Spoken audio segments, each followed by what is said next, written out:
హైలస హైలస హైలస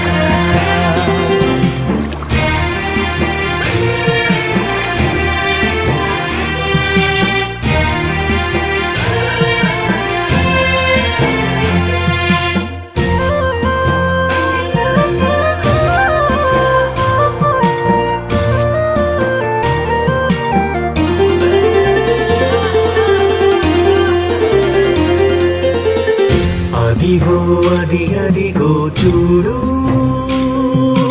యేసునాథుని బ్రతుకు హోరుగాలిలో నావకు చుక్కాని నీటిపై నడిచెన రాజు నీటిపై నడిచెన రాజు కన్నీటిని తుడిచే రోజు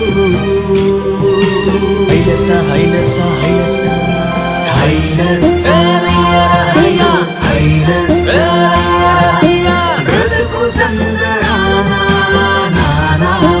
హైలస హైలస హైలస హైలస హైలస హైలస బ్రతుకు సంబరాన నీతో. ప్రియ సహోదరి సహోదరులారా, బాగున్నారా? ధన్యతలు అనే ఈ కార్యక్రమానికి ప్రేమతో ఆహ్వానిస్తున్నాం.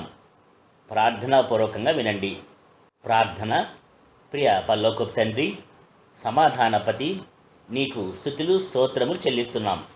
మా ఆత్మలను సిద్ధపరచుకొని చెవియొగ్గి ఉన్నాం.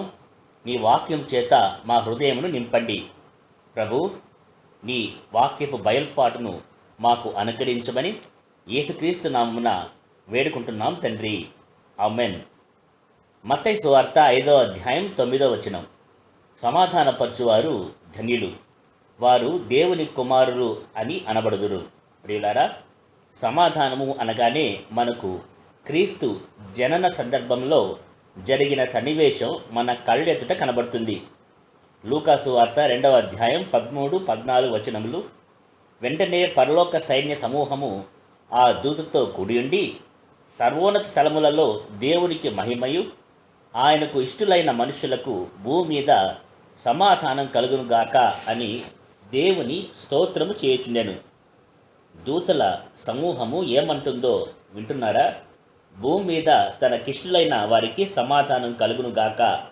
మరి ఆయనకు ఇష్టులైన వారు ఎవరు? హెబ్రీలకు వ్రాసిన పత్రిక 11వ అధ్యాయం 6వ వచనం. విశ్వాసం లేకుండా దేవునికి ఇష్టుడైండుట అసాధ్యం. అంటే ఆయన యందు విశ్వాసం ఉంచువారు ఆయనకు ఇష్టులు. వీరి వలన భూమి యందు సమాధానం విస్తరిస్తుంది. శ్రోతలు వింటున్నారా? ప్రభువునందు విశ్వాసముంచు వారి హృదయంలో సమాధానాన్ని స్థిరపరుస్తాడు. ఆయన మన ఆత్మలకు రారాజు. యెషయా గ్రంథం 9వ అధ్యాయం 6వ వచనం. ఏలైనగా మనకు శిశువు పుట్టెను, మనకు కుమారుడు అనుగ్రహించబడెను, ఆయన భుజం మీద రాజ్యభారముండును, ఆశ్చర్యకరుడు, ఆలోచనాకర్త, బలవంతుడైన దేవుడు, నిత్యుడగు తండ్రి, సమాధానకర్తయగు అధిపతి అని అతనికి పేరు పెట్టబడును. ఈ రాజు సమాధానకర్త అనగా ఆయన సమాధానాన్ని ఒక గుణముగా మనలో స్థాపించువాడు. ఒకడు తన పాపస్థితి గ్రహించి పశ్చాత్తాప హృదయంతో ఆయన వద్దకు వచ్చినప్పుడు ఆయన వారికి నూతన హృదయమిచ్చి అందులో పరిశుద్ధాత్మను సంచకరువుగా ఇచ్చి ముద్ర వేస్తాడు.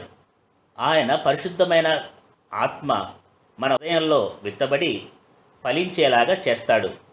ఆత్మ ఫలమునిస్తుంది. అందులో ఒక గుణము సమాధానము. గలతీయులకు రాసిన పత్రిక 5వ అధ్యాయం 22వ వచనం. అయితే ఆత్మ ఫలమేమనగా ప్రేమ, సంతోషము, సమాధానము, దీర్ఘశాంతము, దయాళుత్వము, మంచితనము, విశ్వాసము, సాత్వికము, ఆశా నిగ్రహం. అవును, విశ్వాసి అంటే సమాధానం కలిగి ఉండువాడు, దేవునితో ఆత్మ సంబంధం కలిగి విశ్వాస మూలంగా జీవిస్తాడు. రోమీలకు రాసిన పత్రిక 5వ అధ్యాయం 1వ వచనం. కాబట్టి విశ్వాస మూలమున నీతిమంతులుగా తీర్చబడి మనవయ యేసుక్రీస్తు ద్వారా దేవునితో సమాధానం కలిగి ఉందుము. ప్రియ సహోదరి సహోదరులారా, రక్షణ పొందిన వారు అనగా దేవుని దత్తపుత్రాత్మ కలిగిన వారు దేవుని కుమారులు అనబడుదురు. వీరు దేవుని నీతిని కలిగి సమాధానం కలిగి ఉంటారు కనుక సమాధానపరచగలరు. కీర్తన 85:10 కృపా సత్యములు కలిసికొనినవి, నీతి సమాధానములు ఒకదానినొకటి ముద్దు పెట్టుకునినవి. అవును, దేవుని నీతి కలిగిన వారు సమాధానపరచగలవారు.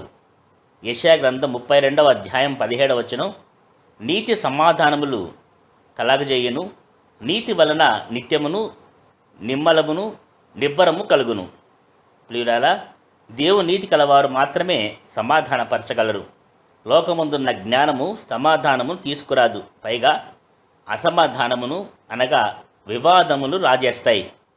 యాకోబు రాసిన పత్రిక 3:14-18 వరకు. అయితే మీ హృదయములలో సహింప అలవి కాని మచ్చరమును వివాదమును ఉంచుకొనిన వారైతే అతిశయపడవద్దు, సత్యమునకు విరోధముగా అబద్ధం ఆడవద్దు. ఈ జ్ఞానము పైనుండి వచ్చినది కాక భూ సంబంధమైనదియు ప్రకృతి సంబంధమైనదియు దయ్యముల జ్ఞానం వంటిదైనది ఉన్నది. ఎలయనగా మచ్చరమును వివాదమును ఎక్కడ ఉండునో అక్కడ అల్లరియు ప్రతి నీచ కార్యమును ఉండును. అయితే పైనుండి వచ్చు జ్ఞానము మొట్టమొదట పవిత్రమైనది, తర్వాత సమాధానకరమైనది, మృదువైనది, సులువుగా లోబడినది, కనికరముతోనూ మంచి ఫలములతోనూ నిండుకొనినది, పక్షపాతమైనను వేషధారైనను లేనిదై ఉన్నది. నీతి ఫలము సమాధానం కలగజేయు వారికి సమాధానమందు విత్తబడును. ప్రియులారా, సమాధానము క్రియాశీలకమైనది కనుక వేషధారణతో కూడిన సమాధాన పరిచే క్రియలు వ్యర్థము. ఇలాంటి వేషధారి ఎవరు? యాకోబు పత్రిక 2:16 మీలో ఎవడైనను శరీరమునకు కావలసిన వాటిని ఇయ్యక సమాధానంగా వెళ్ళుడి, చలి కాచుకునడి, తృప్తి పొందుడని చెప్పినడలా ఏమి ప్రయోజనము? శ్రోతలు, సమాధానం కలుగుగాక అంటే ఇంతకుముందు ఇక్కడ సమాధాన స్థితి లేదనే అర్థం కదా. విశ్వాసి సమాధానం లేని చోట సమాధానము స్థాపించువాడై ఉంటాడు.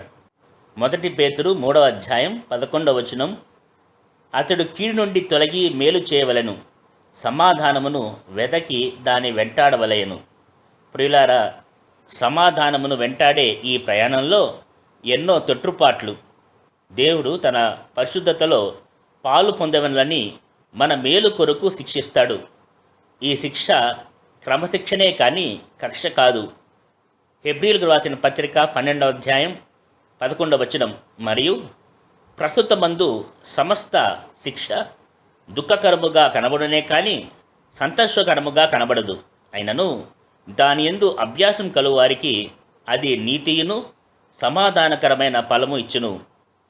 ఫిలిప్పీయులకు రాసిన పత్రిక 4:7 అప్పుడు సమస్త జ్ఞానముకు మించిన దేవుని సమాధానము యేసుక్రీస్తు వలన మీ హృదయములకును మీ తలంపులకును కావలి యుండును. దేవుడు మిమ్మల్ని దీవించునుగాక. ఆమేన్. ప్రభువా మీ వైపు చూడగనే శ్రమ జలాలపై గెలిచి నడిచి తిని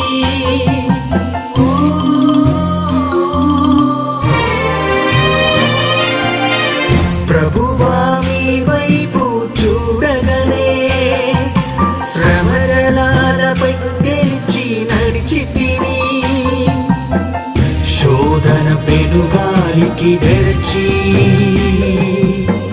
నిరాశలు కృంగి ఓడి మునిగితిని నిరాశలు కృంగి ఓడి మునిగితిని కరుణతో చేపట్టి నన్ను నిలుపావా విశ్వాసిక నీ విశ్వాసిక విశ్వాసిక నీ విశ్వాసిక హైలస్సా హైలస్సా బ్రతుకు సందరానా